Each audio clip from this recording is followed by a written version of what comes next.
This is Alfred Edmond Jr. of Black Enterprise. Welcome to Beyond the Hype, a new interview series we're launching that really talks to the top achievers, the top entrepreneurs, experts, professionals across a wide variety of industries to bring you an inside look at what it takes to achieve what they've achieved, what the inner workings of their business looks like, what their business life looks like, and how they go about achieving the great things that they've achieved. And this is across every possible arena. Today, we're going to be talking about television and film production, and we could not have a better guest for this conversation. Our guest has produced, he's one of the top producers of the decade. I mean, let's put it that way. Considered one of the top 4 producers by blackfilm.com in the past decade, launched his production company in 2010, has a #1 hit film called Uncorked that premiered on Netflix this year, starring Courtney Vance and Niecy Nash. You may also know him as the creator and producer of the hit franchise Growing Up Hip Hop, which is in its 5th year and has a couple of spin-offs. You're talking about someone who is prolific, 100 film awards at film festivals, a preeminent presence at Sundance, including award-winning films at Sundance Film Festival. I could spend the whole conversation just going through his bio. I'm sure he's going to get into some of the things that he has done and some of the things he is doing. But please welcome to Beyond the Hype, Mr. Datari Turner. Thanks, Dattari, for being on with us. Thank you, Alfred, for having me. It's a pleasure to be able to speak with you. Well, let me start from the top. You know, one of the goals of Black Enterprise in general, and of course this series in particular, is that by showcasing and allowing people like you to tell your stories, it will inspire people to achieve their own goals. But more importantly, they'll have a realistic understanding of what it takes to achieve it. Our founder, Earl Graves, used to always tell us, if we're not telling people how to, we're not doing our jobs. But let's start from kind of the beginnings. You're a creator, you're a producer, you're a prolific filmmaker who's worked with Academy Award-winning actors, a who's who of the top actors in Hollywood, as well as others who you've given their debuts to, and kind of put them on the map as newcomers. But where does the Datari Turner story start? How did you know this is what you wanted to do? And what are some of the things that led you to becoming who you are today? Well, I grew up in Richmond, California. So I was born in Oakland. We lived in Oakland until I was about 9 years old, and we moved to Richmond, California, which is about 8 minutes from Oakland, in the East Bay Area. And I was an athlete my whole life. I mean, I thought that, if you had asked me at age 16 what I was going to do, I would have told you I was going to play free safety for the 49ers. That was sort of my childhood dream. And, I think that obviously, God had a different plan for my life, but just sort of to fast forward to I'm living in New York. And at this time, I have a whole different career. I'm not in the film and television business. I'm in the fashion business. And 9/11 happened. And I lived in New York at the time. So I saw the second plane crash into the Trade Center. And, right after 9/11, the city, there was an anthrax scare in Jersey where some people were dying by opening their mail. So I didn't go out of the house. It so much of that came back as we're dealing with this current pandemic. I didn't go out of the house for 6 weeks. And, during that time, I started thinking about my life. And I think I was about 22, 21 years old at the time. And I started thinking about, I had a successful career, but I wasn't fulfilled because everything I always looked at sports. I'm like, there's nothing that I'm doing that gives me the feel of playing in front of 80,000 people. How do I get that passion for, for what I'm doing? And so, I did a lot of self-inventory, and I love movies growing up, but I never wanted to be an actor. And growing up in the Bay Area, which is only 6 hours from Hollywood, by the way, but in my Hollywood might as well have been in Dubai. It just didn't seem like a realistic goal. But during that time, I'm thinking, I'm reading books, And I remember reading this book called Think and Grow Rich by Napoleon Hill, which was written during the Great Depression era, I think. And it talked about, it was a lot of things in there, but it said that like people that find their passion, you know, like if you're passionate about something, that is going to find something that you are just really, really passionate about. And that way you can survive through the lean years because this is something that you're just super. So anyway, I went back to when I was a kid, and I used to cut class in junior high and high school and get on the BART train and go to Berkeley. They had this United Artists Theater. So I would cut class in the morning and I would stay at the movie theater all day. I would watch 3 or 4 movies that I saw, you know, at that United Artists movie theater were Boys in the Hood, Deep Cover, Menace to Society, Boomerang, A Rage in Harlem. And I just love watching movies. And you know, a light bulb moment sort of went off in my head, and I was like, I don't want to be a actor, but I think I want to be a writer. And so I bought 2 books. I bought a book called Writing Treatments That Sell, and I bought another book called Save the Cat, which teaches you how to structure a screenplay into 3 acts. And the book basically said to write about something you know. Don't try to just write something high concept because you think this is what Hollywood wants to see. So I had seen a movie called Gia that Angelina Jolie starred in and won a Golden Globe. And it was sort of about this supermodel's life and how she got hooked on drugs. And I said, and it made me think about music video girls. And at that time I was, you know, they were sort of like hip hop, you know, they were sort of like, I felt like glamorizing girls to be music video girls. Like all you got to do is be in the music video and then you can become Halle Berry. And I knew the story of like what happened to a lot of these women. And so that sort of gave me the idea to write the first thing I ever wrote called Video Girl. And I remember at the time, you know, I went to my girlfriend, you know, at the time, I said, I think I'm gonna move to LA and try to be a screenwriter.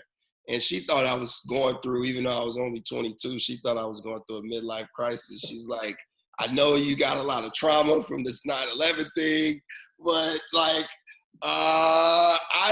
you have a successful career. All our friends are in New York. You sure you want to do this? And I said, I have to do this because if I don't do this, I'm going to regret that I didn't do it. So I got a studio apartment in Sherman Oaks. I had an air mattress and I had a table. And I remember as soon as I got to LA, I went to the Samuel French bookstore. I bought a Hollywood creative directory.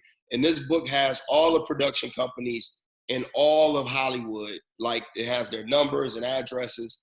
So I get there, I go to Kinko's, I make 100 copies of my screenplay and I write all night. And during the day, I drive around and drop my script off personally to all these different production companies. That's how determined I was to make it. Wow. And, you know, by the grace of God, a lot of prayer and doing the work, I guess God realized that, okay, this guy showed up in Hollywood.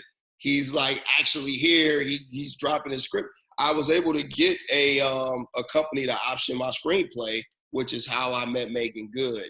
And, you know, fast forward, it ended up taking me 7 years to get that movie made. But during the 7 years, I created some reality shows like The Ultimate Hustler with Damon Dash at BET. I Married a Baller with Taj and from SWV and her husband, Eddie George, former Tennessee Titan player.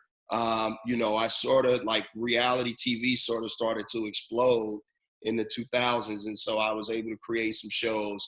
And then until I finally got Video Girl made. And once I got that movie made, it changed my whole life because I had always thought I didn't really know a lot about Hollywood, like how, you know, I didn't really know the ins and outs. So when I came to LA, I always thought that my movie was going to be a studio movie made by Paramount or Universal or Sony.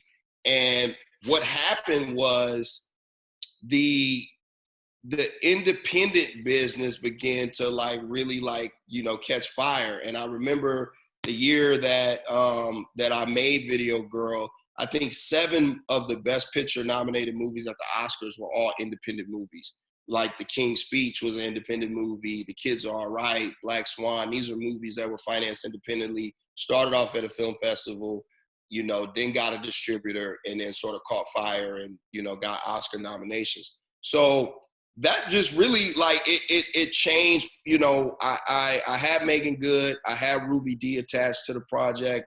And I remember a friend of mine said, well, if you have Megan and you have Ruby Dee, I have a guy out of Louisiana who'll give you the money to finance this movie. The only caveat is you have to shoot it in Louisiana. And at that time, producing wasn't first. I wanted to be a writer.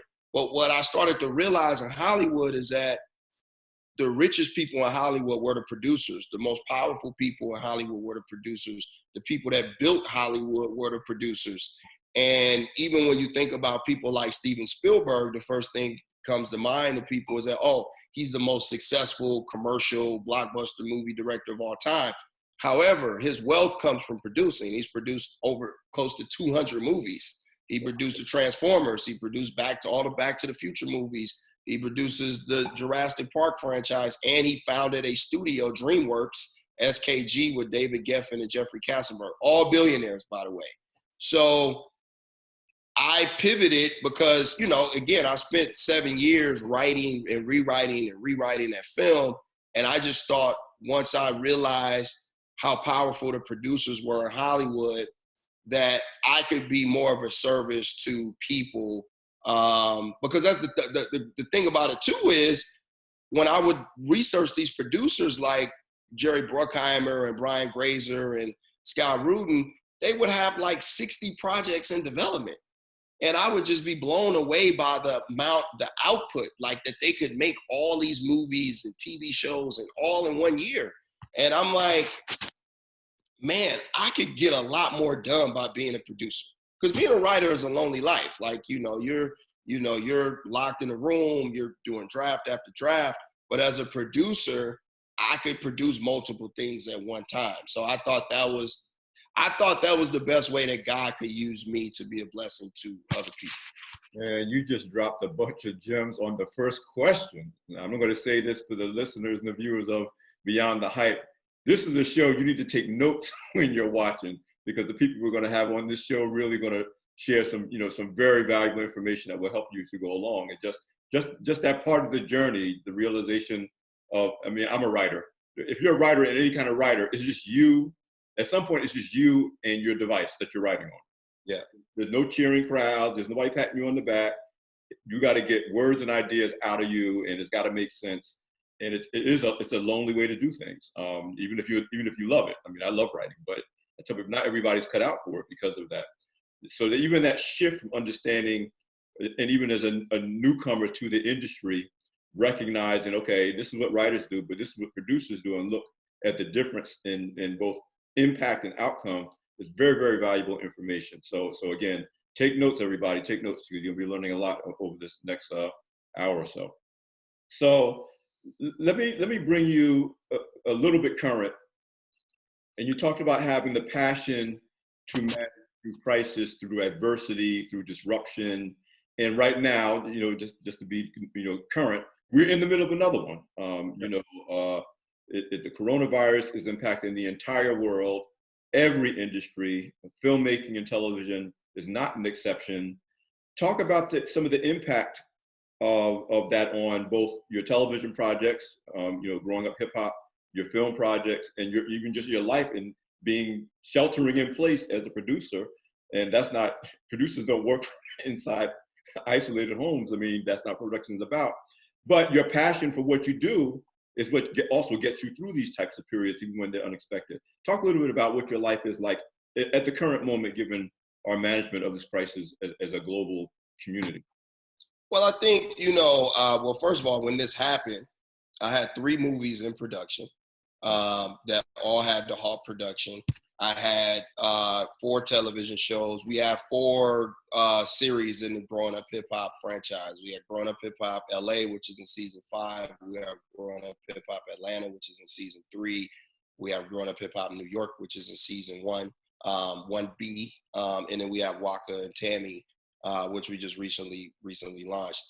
So there was a lot of production, and you know, it's been tough. It was the first couple of weeks having to deal with being able to halt production. And, you know, one of the things about, you know, one of the reasons why I really love what I do is because we provide opportunities for so many people. You know, on a film crew, you know, there's, you know, 40, 50 people, you know, that we're, you know, providing employment for. You know, so it, you know, it was tough on me mentally when this first happened, just because I knew people were going to be out of work. You know, I didn't think about myself too much about, oh man, you know, I'm a miss, you know, just the fact that, you know, other people were going to be out of work too, you know. So that was tough.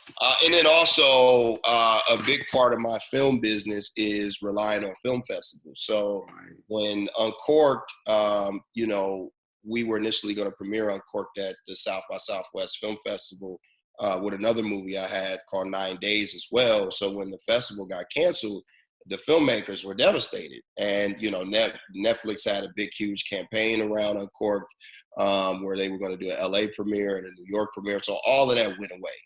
So, you know, we were worried, like, you know, of course, like, okay, we're going to have to put this movie out without any real promotion and rely on social media to sort of create the awareness around the movie. And there's no, you know, now that we're on the other side of it, you know, people have said, you know, having people be at home watching TV, you know, really helped you guys. But listen, I mean, there's 1,000 channels out there and thousands of things to watch. There's no guarantee that people are gonna like watch what you have to offer.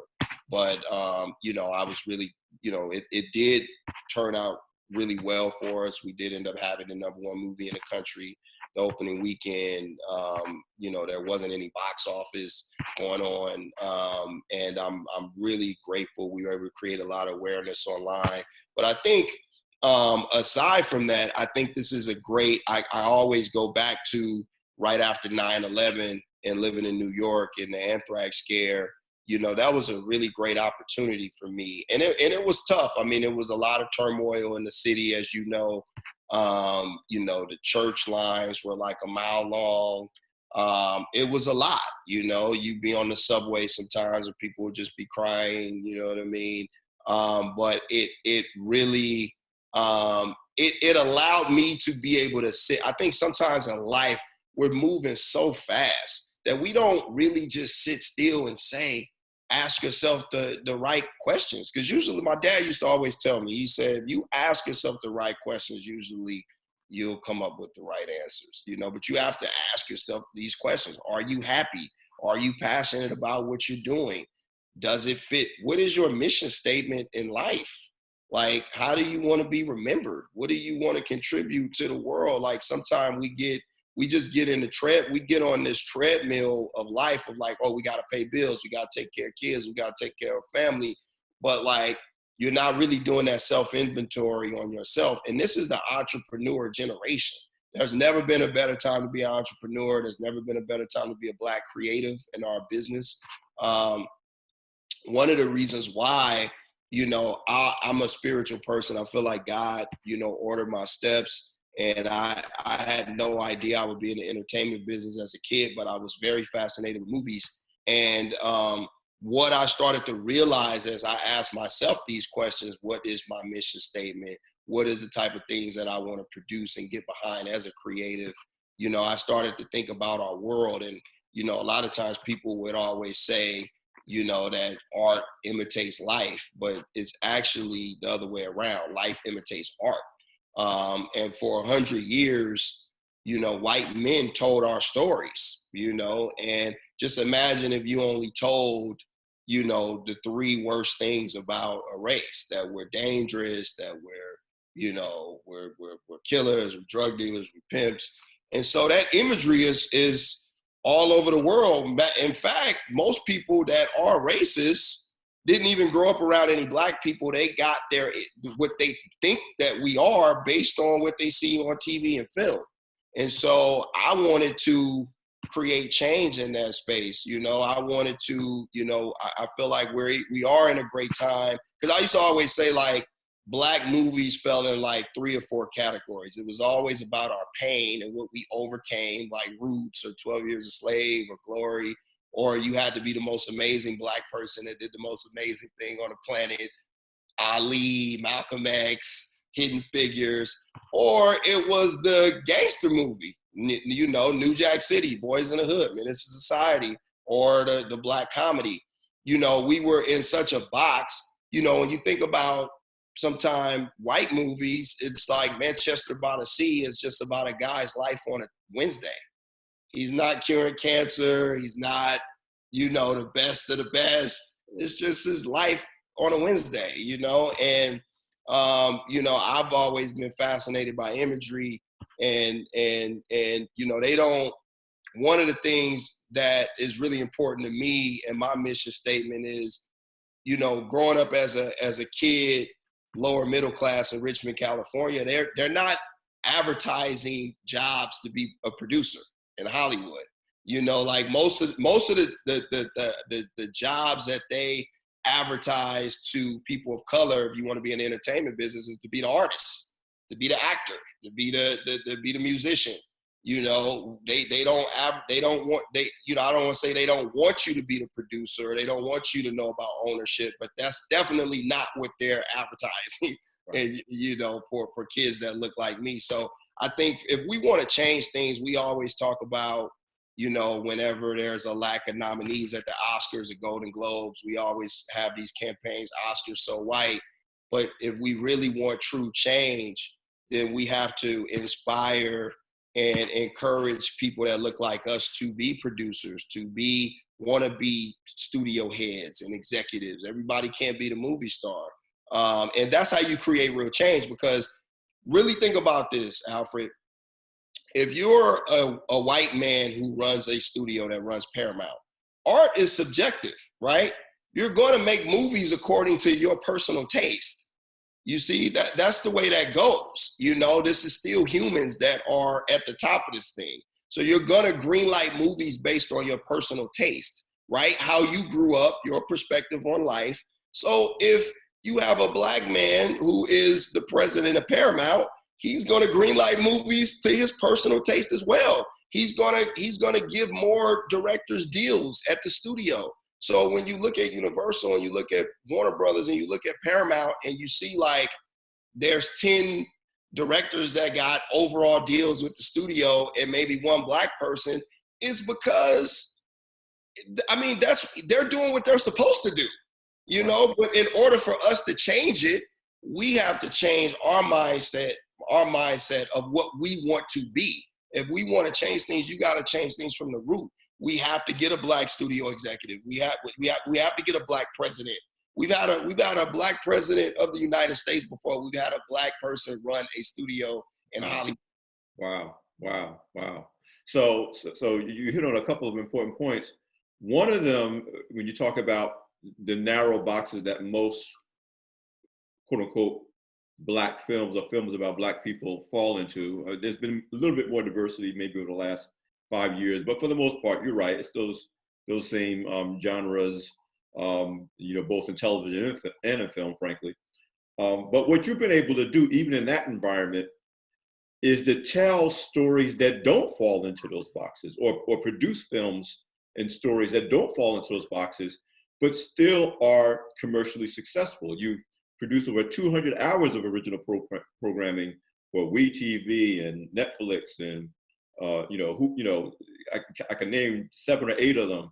You obviously have produced, again, a prolific filmmaker, and your films are not only award-winning, but they are people-pleasing. And you know, that's the balance. Usually it's either people love it, but critics hate it, or critics love it and people won't go see it. And you've been able to hit all those boxes or those goals, but still make interesting stories that are, like you said, are not a Black pimp or a Black Superman, or we fighting our way out of, you know, bondage. So what do you credit to your ability to have been able to do that, and still be successful commercially and artistically? Well, listen, I mean, art is subjective. And, you know, one of the things that I always encourage everybody to do is like, I think had I not played sports as a kid, there's no way that I would have, my path would have, I would have been able to be a producer, because playing sports growing up, you know, film is so collaborative, right? You know, just like sports is. What's great about sports is, you know, you can have kids from every walk of life, every background that are all on one team. And you, no matter if you hang out outside of the team or if you have the same interests, you guys all have the same common goal, and that's to win a championship, right? So film is like that as well. You know, you think about how many people there is on a film crew. You got the DP, you got the director, you got the producer, you got the actors, you got the first ADs, you got the sound guy. There's so many people that contribute to making a film or a television show. And I think what I would always ask people to do before getting in this business, I'm going somewhere with this, with the sports analogy, is like, you could not have a conversation with LeBron James or the late Kobe Bryant without them being able to tell you every player that came before them, what their stats were, what they were good at. And I think a lot of times we get into this business and we don't even know the history of this business. Hollywood wasn't built by people. It wasn't, we didn't build it. We didn't build it. So even that, from that alone, like they built it. So of course they're territorial about it because they built it, not us. And you know, I say all that to say, going back to my personal mission statement and why I've chosen to make some of the things I made. Like, and here's the thing too.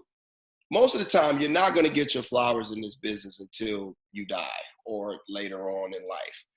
Alfred Hitchcock died depressed.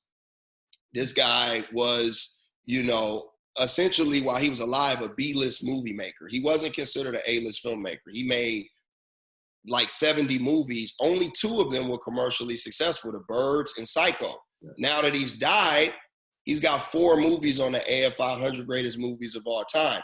Vertigo, which is the highest. 5 days a week, man. Like, I don't miss Alfred Hitchcock Presents. Yeah, and also the reason why a lot of people made fun of him or didn't take him, you know, didn't really want to put him on the A-list is because he did host the TV show, and they thought it was a little weird at that time. But when you look at now, like Vertigo, which is, you know, his highest rated movie on the AFI 100 rated, that movie is a masterpiece today. But when the movie came out, critics panned it. It didn't do well. It bombed at the box office. He was depressed about it. You look at North by Northwest, you look at Rear Window has been remade into Disturbia with Shia LaBeouf, a big commercial movie. You look at Mr. and Mrs. Smith with Brad Pitt and Angelina Jolie. Hitchcock did the original Mr. and Mrs. Smith in 1941. So I say all these things that, like, if you know the history of this business, it will empower you and prepare you so much that, like, you will be able to persevere through it and understand that the decisions you make today about the things you want to get behind, even if people don't understand them, they may understand them 20 years from now or 15 years from now. Because that's what happens with art, right? Like, you know, it's all subjective. Over time, people start. I mean, even this movie, Stanley Kubrick poster behind me, 2001.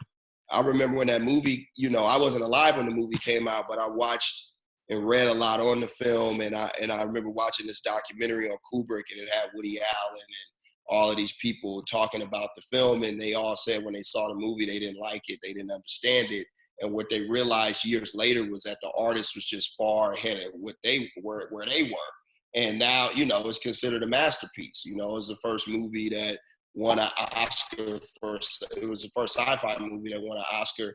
And Spielberg's career has really been modeled after Stanley Kubrick. Like, he would fly to the UK and sit with Kubrick once a quarter and just pick his brain. So knowing the business is really important. You need to ask yourself, what is your mission statement? What are the type of things you want to make? Why do you want to tell stories? What is, you know, like, one of the reasons why, you know, I created Growing Up Hip Hop was because when I was doing The Ultimate Hustler, you know, Rockefeller Records the company that Jay-Z and Dame Dash and Biggs built was, you know, inspired, named after a wealthy, you know, New York family that was a dynasty, you know, and that always struck a chord with me because my parents always talked about legacy and always talked about, you know, my dad, when I was in the 4th grade, we had a subscription to Forbes and Black Enterprise magazine. And there are certain covers that I remember very distinctly. I remember the Russell Simmons cover that Black Enterprise did, where he's in front of the Rolls Royce with the HBCU sweatshirt on. By the way, that was the first cover that we ever did that didn't have a person with a suit on the cover. I mean, the imagery just stands out. And, you know, I knew who the Rockefellers were and the Vanderbilts and people like these dynasty families I would read about. Now, fast forward through hip hop, all of these guys got rich, had kids. Some of their kids are having kids. So growing up hip hop is really the idea of it is that maybe one day there's going to be some white kid in Idaho who's going to name his record label after the Carters. You know what I mean? Like this is you have to have that imagery out there. You have to have that legacy, that imagery. The show at the core is about Black legacy, you know, generational wealth. You got Jay-Z who got rich. Jay-Z's not on my show, but, you know, Master P is on the show. Reverend Run is on the show. People that have built substantial wealth, they had kids. Their kids are building businesses. Their kids are having kids now. So that's a general, the show is at the core of the show.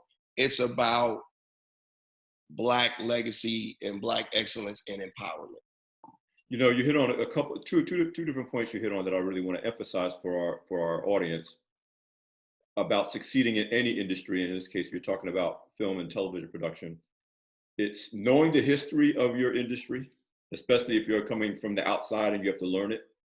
And there's a saying that I have, I mentor a lot of entrepreneurs.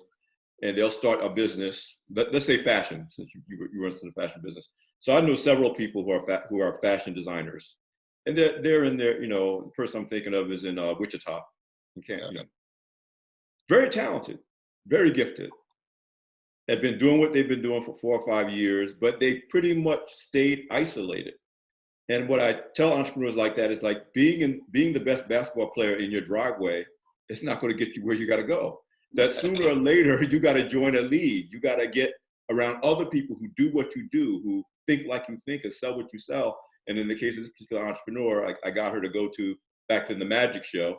I said, you need to go. You can't just be here in the little, and I know so many, independent, inspiring filmmakers who I mean, and you don't necessarily have to go all the way to Hollywood, even though I recommend it, but you got to get around other producers, writers, filmmakers, not only to get better at what you do, but to gain the relationships you need, because it is a collaborative effort. When all is said and done, it's collaborative. And you can't, no matter how good you are or how great your ideas are, you can't really do it by yourself. So I love the way you weave in history and really knowing the industry, because if you don't do that, you're not going to really be able to get as far as you might want to go. And then I know people who get frustrated and they say, nobody will help me. I don't have any connections. I don't have any relationships. And I'm like, that's because you're expecting all relationships to come to your house. Yeah. As opposed to you going to where your industry operates, and that's conferences, conventions, and festivals, et cetera. So you can meet and get to know the people who are passionate about what you're passionate about. Amen. I appreciate that. I really do. So talk to me about what, you already talked about legacy. That's very, very important. But what are the technical things that you know now, that maybe you know like the back of your hand now because you've been doing it and you've excelled at it, that if you were talking to Dattari 15 years ago, 10 years ago, and you wanted to get him kind of a shortcut to understand some things that was important for him to know technically or professionally, industry-wise, what are 2 or 3 things that you would tell Dattari, the you when you started on this path as a filmmaker? Just try to get as much information as possible, and really, really know the history of our business, because there's a notion that like to become Steven Spielberg or to become David Geffen or become George Lucas, you had to grow up privileged or somebody gave you a hand up. And the truth of the matter is all of those guys were lower middle class too. Poor people changed the world, and I think like having more perspective on it now, there's a you can come into a business and just think that like maybe you don't really belong here, or you're not good enough, or that these people just have so much, they just had so much more privilege than you, which is why that they are who they are. And if you do your research, David Geffen, who's the richest person in Hollywood history, worth $8 billion. He co-founded DreamWorks, SKG with Spielberg and Kassenberg. I mean, he was a poor Jewish kid from Brooklyn. He never even went to college. He lied and said he went to UCLA to get into the William Morris mailroom. Perseverance is just as important as talent. It's just as important as talent, because this business will beat you up a little bit. It will test your faith. It will test how you feel about yourself. And, you really have to just really understand that like this isn't a sprint. You're gonna have to put your 10,000 hours in. There's no way around it.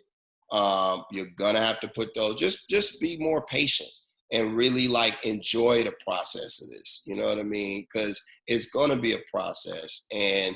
But what's great about it is once you get rolling, you can do this thing forever. There's no retirement age. Martin Scorsese is 79 years old and did The Irishman this year. I mean, it was nominated for a lot of Oscars. Steven Spielberg is in his 70s. Jerry Bruckheimer is still the biggest producer in Hollywood. He's 77 years old. You know what I mean? Like, you can do this for the rest of your life. You know what I mean? And so just enjoy the process of it. It's not going to be overnight. You're going to have to put your 10,000 hours in. There's just no way around it. And I think for me, the younger me, that fire and that like, frustration, and it drives you forward because you want to be successful. But I just would just tell my younger self, just be a little more patient. Don't be acting out. Don't be like, like rubbing people the wrong way because you want it to happen tomorrow. Just enjoy the process. You're gonna get there, young kid. You're gonna be okay. I can't imagine, and you and I have known each other now, I guess it's been 2 years now since we first met, maybe, at the Black Men Excel Summit, when you spoke on the session as a BE Modern Man. And it's hard for me to imagine you not treating people the right way.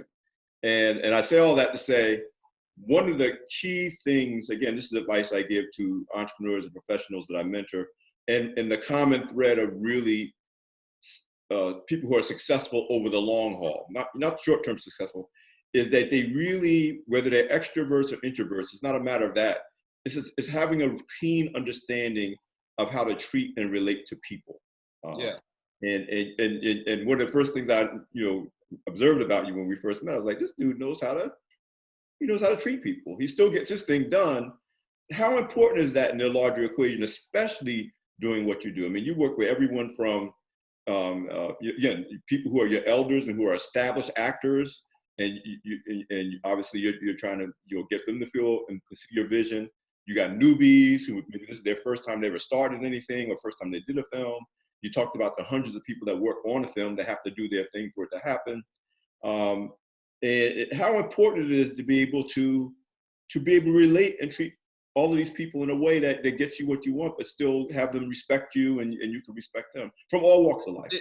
The most important, quote unquote, the celebrities, like you said, you're dealing with hip hop royalty that are not always easy to deal with for their own reasons. They're human beings. Yeah, I think that when I was my parents, I had really good parents, and I've always been respectful, and I've always been kind, but when my younger self, if someone didn't get my idea, if I was going in to pitch a network, or if I was going in, I would get frustrated because I'm like, I know it's hot. I know this is dope. How come you don't see this thing? It just would frustrate me. You know what I'm saying? And I always felt like, I know this is great. And, that was the part of it that, sometimes, I would just be like, how come you don't get this? And this is, and what taste is, everybody's taste is different. That's why art is so subjective. Most of your taste is determined by how you grew up, and what you like is going to be different sometime than what someone else likes. But I think that when you're young, you have a lot of people around you that are, just you if you're looking at just like popular culture, there are going to be a lot of examples of people that are successful, right? And when you're young, you're trying to figure out, okay, how do I get to this level of success? Do I have to be mean to do it? Do I have to be relentless to do it? How do you do it, right? And then, when you have come in contact with people who are very successful and you sort of observing how they're treating people and responding, if it's not around, if you don't come up, if you see bad behavior at a young age from somebody who's extremely successful, you may feel like, okay, that's kind of how you have to do it to get where you need to go. So I think there's a lot of that with young people. And what I would always tell people is that so many people are trying to be rich and wealthy. But the goal is to be rich in integrity. The goal is to be rich in every area of your life. Be rich in integrity, be rich in health, be rich in faith. These are all things that you have to continue to work on every single day. Like, it's, and this because you mentor so many successful entrepreneurs, but, you can be successful in 2014. That doesn't mean you're going to be still successful in 2020. So you gotta work for your success every single day. And you have to, and you're going to always be in positions where integrity is going to come into play too. So these are things you have to work on every single day. Your health is something that you have to work on every single day, mental and physical. And the idea is, I just hear a lot of young people saying they want to be rich and wealthy, but the idea is to be rich in every aspect of your life. Because if you're just rich in health, then you're poor in integrity, you poor in faith, you poor in honor and,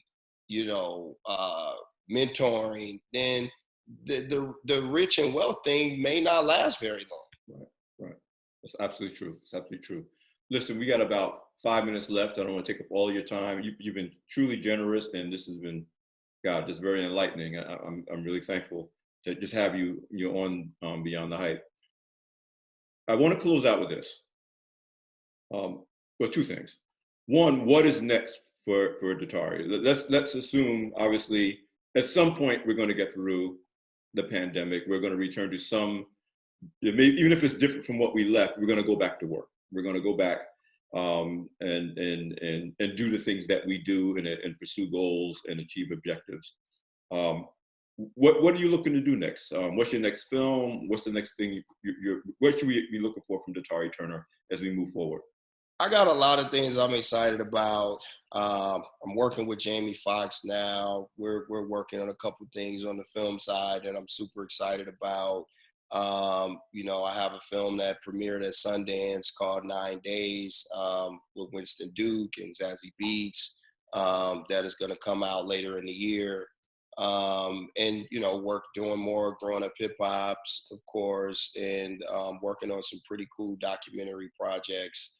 One with me, Jamie, and Reggie Hudlin, who directed The Black Godfather. So I'm always trying to stay creative, and it's a great time right now to, think about ideas and to write treatments. And so I'm very much excited about the future. But I think for me, my mission statement really is just to continue to pay it forward, to continue to create opportunities for other young artists.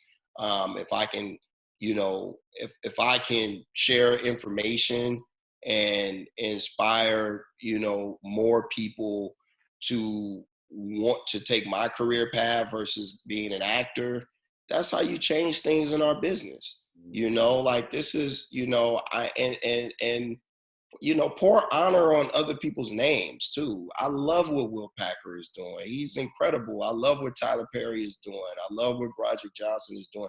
The biggest lie that they told us is that it could only be one. You know, there's enough room. Listen, the Federal Reserve, they'll just print more money.